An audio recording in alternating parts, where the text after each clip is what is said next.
আসসালামু আলাইকুম, কেমন আছেন সবাই? আশা করি সবাই ভালো আছেন। তো একটা জিনিস কি, মানুষ অনেক পোস্ট দিতে আছে ফেসবুকে যে অনেক বড় ভূমিকম্প হয়েছে, এই হয়েছে সেই হয়েছে।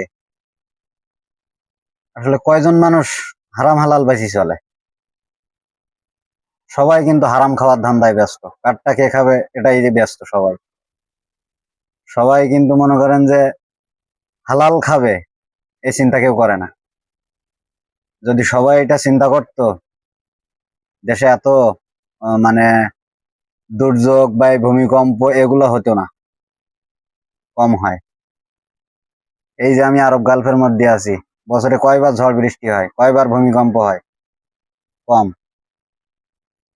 সবাই ভালোটা খাওয়ার চিন্তা করে, কারোরটা কেউ খাওয়ার ধান্দাও করে না, কোনো সময় করে না, চিন্তাও করে না এগুলো। আর খুবই কম, হাজারে একজন।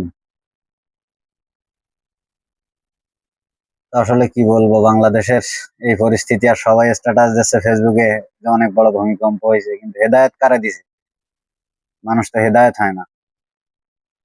এগুলো তো মানুষ বুঝে না যে কিসের জন্য এগুলো হচ্ছে।